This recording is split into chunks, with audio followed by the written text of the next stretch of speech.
saya dan Pak Hatta Rajasa untuk bangsa, negara, dan rakyat Indonesia. Kami berdua akan membawa gerakan perubahan di negara yang kita cintai ini. Yang menciptakan pemilu berintegritas dan damai.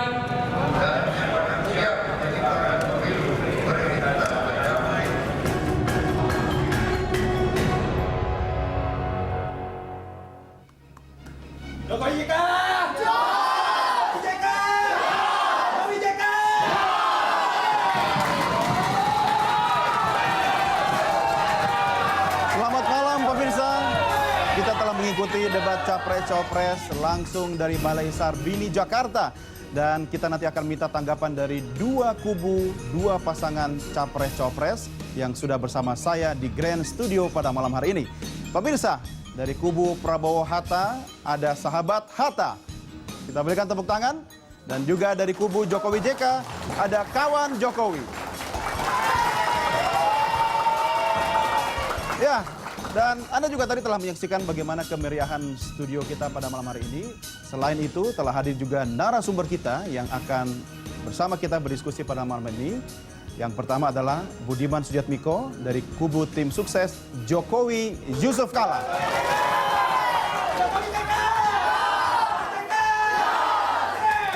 Oke, dan pemirsa, ada juga Castorius Sinaga dari kubu tim sukses Prabowo Hatta.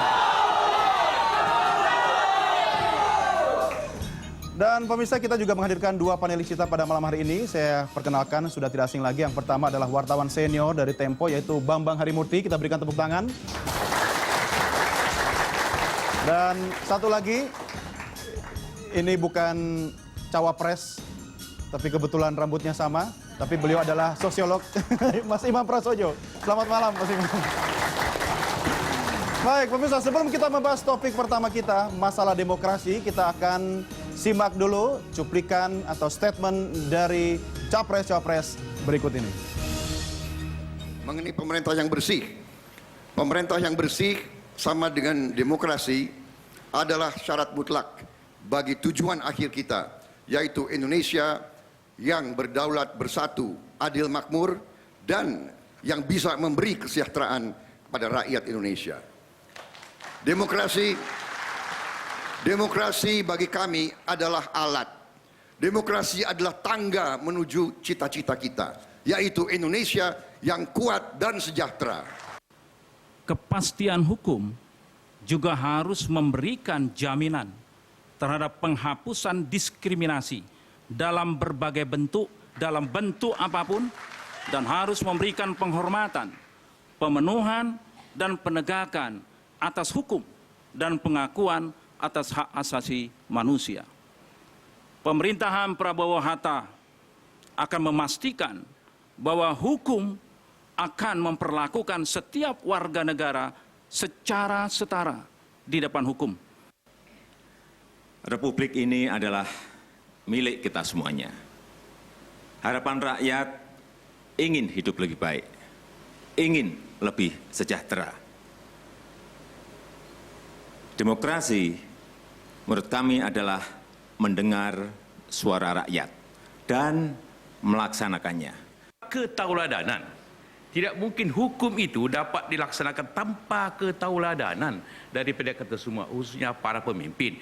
Jadi para pemimpin apabila ingin melaksanakan hukum, pemimpinnya terlebih dahulu melaksanakan hukum dengan betul.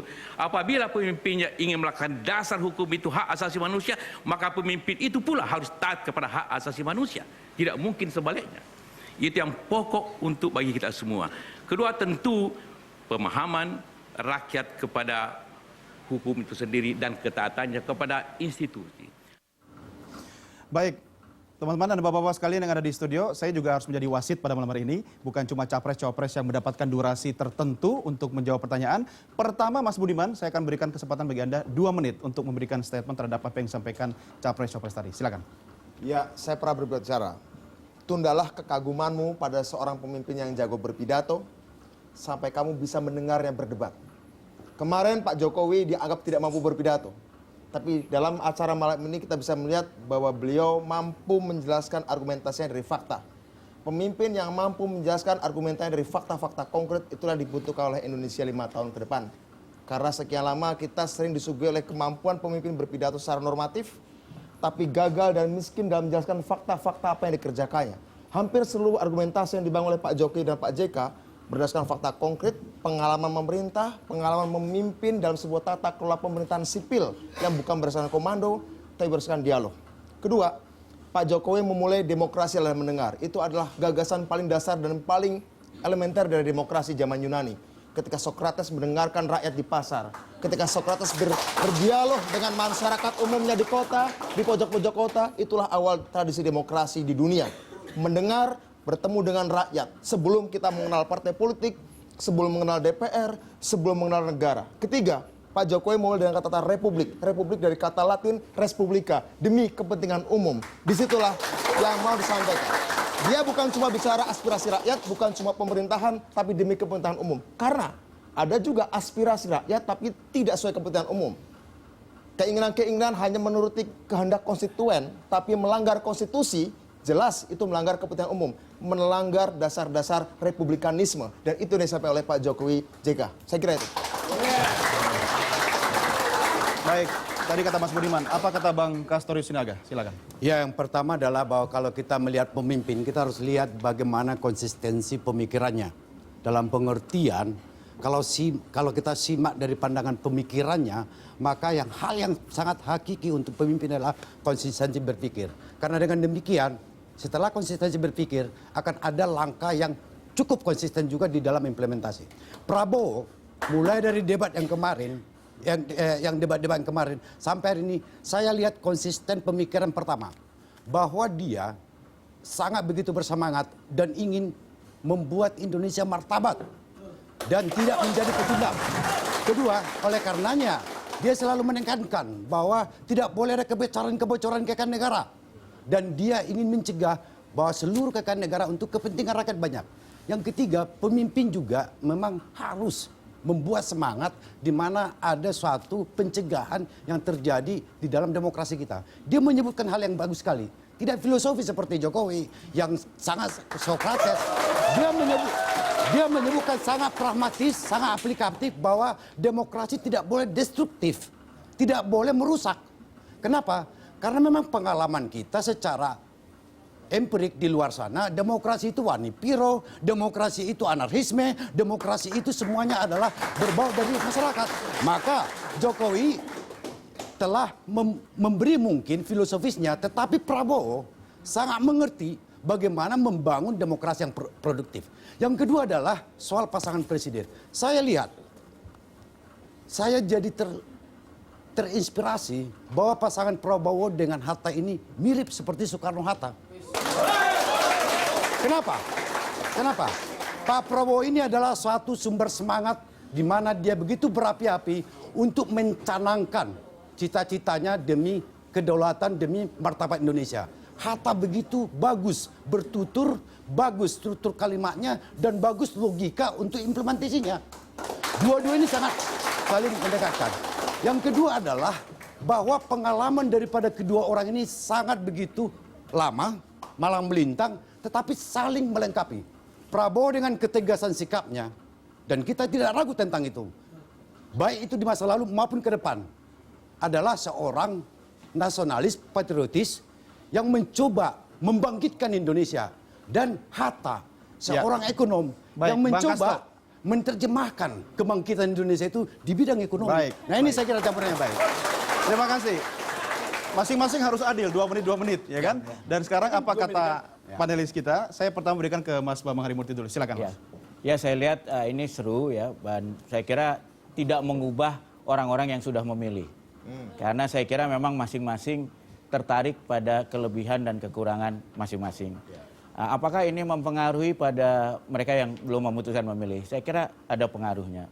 Dan bagi saya memang kalau dibikin sederhana, ini adalah satu kelompok yang konsentrasi pada memberi janji dan satu kelompok yang konsentrasi pada memberi bukti. Ya, dua-duanya diperlukan. Gitu.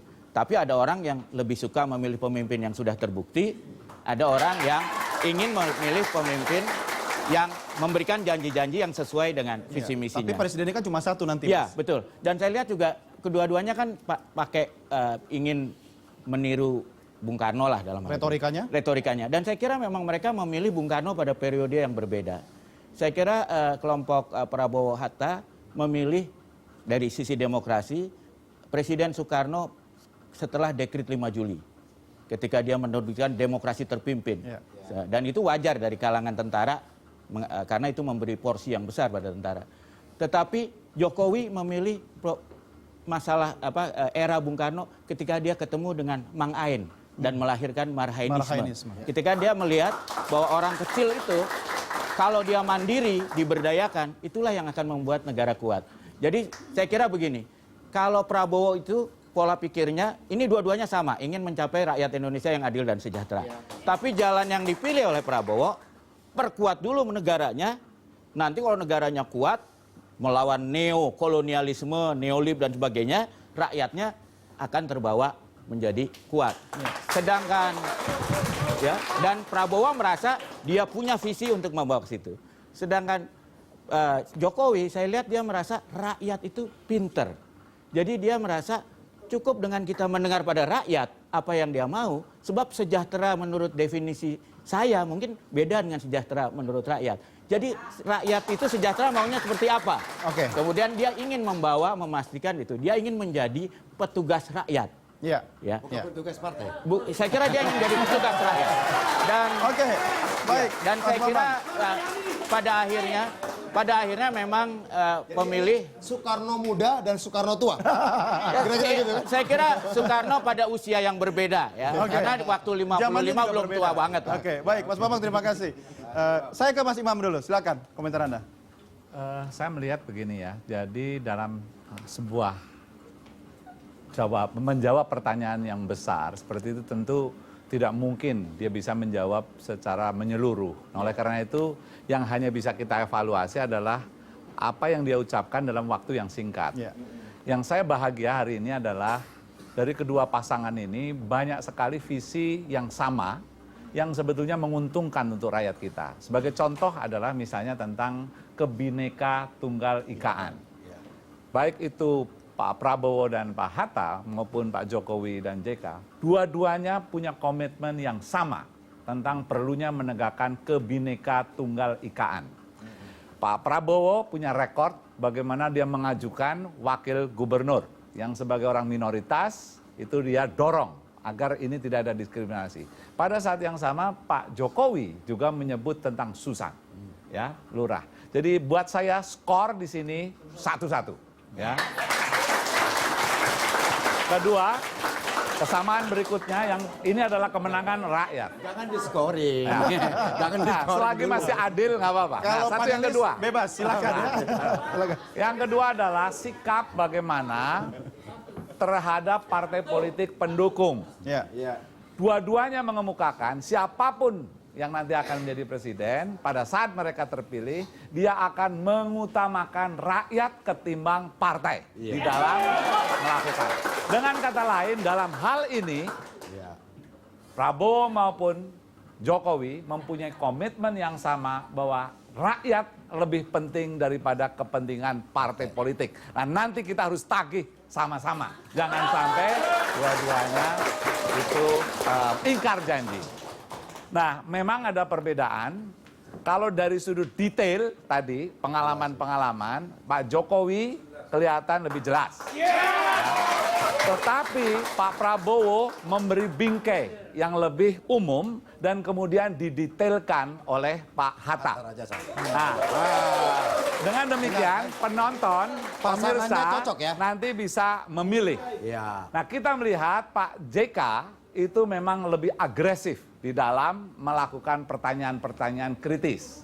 Nah, sayangnya ada juga pertanyaan yang sebetulnya kesempatan buat Pak Jokowi pada saat ditanya tentang melakukan evaluasi kritis. Dan itu tidak dijawab secara fasih oleh Pak Jokowi. Oleh karena itu di sini ada kekurangan yang dimiliki juga pada saat menjawab pertanyaan itu, tetapi ditolong oleh Pak JK yang kemudian menolong kekurangan itu. Baik, Mas Imam. Saya tidak Kita akan ingin kritisi di segmen membingungkan berikutnya, ya. kepada para penonton yang belum memilih, tetapi coba perhatikan secara jeli tentang kesamaan-kesamaan yang ada yang menjadi Iya. kemenangan kita lah. Oke. Kemudian bagaimana mencocokkan antara kata-kata dengan perbuatan, itulah yang nanti akan. Oke, baik. Mas Budiman, Mak Kasto, segmen berikutnya buat Anda. Tapi kita akan break dulu, kami segera kembali sesaat lagi. Tetap bersama kami.